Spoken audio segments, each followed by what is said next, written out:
is for attitude.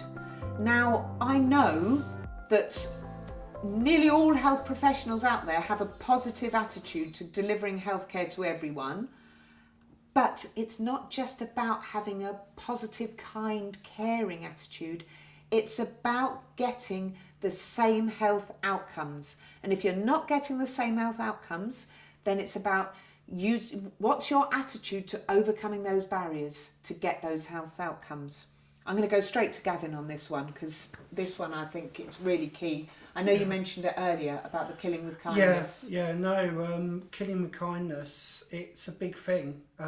It's happened with me, as I mentioned earlier, about me not wanting to have a needle, and the health professional saying, yeah, okay, that's fine.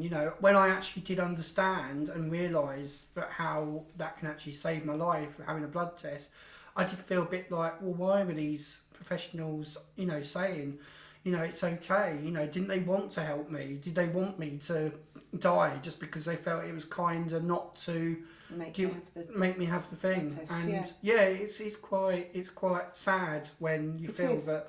Because they're people you trusted as well, aren't they? They're health professionals that you thought were kind and caring, and you now feel a bit of, upset that they weren't kind and caring enough to help you overcome that barrier. Yeah.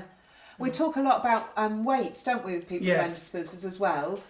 Because, obesity is a big thing, in people with learning disabilities. And again, both as carers and as health professionals, there's that underpinning, is it an unconscious bias? I don't know, that thing of whether people with learning disabilities, oh, bless, give him a cake, he deserves a little treat, he's got a learning disability.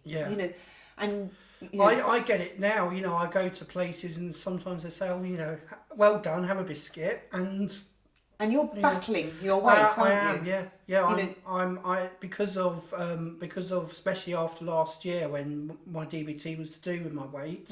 And I've really now tried hard to, do it. And it hasn't been an easy journey. That is one thing which is quite, again, it's kind of killing with kindness again, because... Well, I think I've learnt from you on this, because it was only after you told me about the blood test thing that made me realise that actually I had a duty to you as I watched your weight grow up, because we worked together 5 years and your weight has gone up and up and up.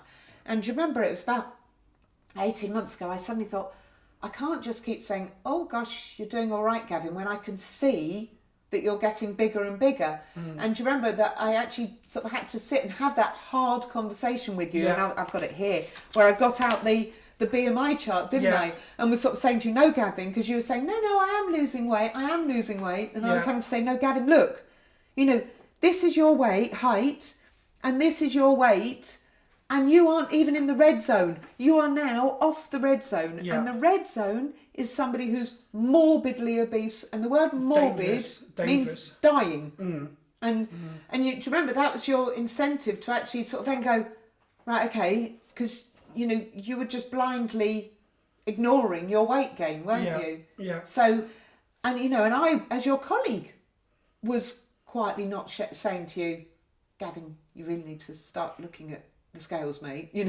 So I was, guilty. It's very easy for us to go for caring and not actually go for the same health outcomes.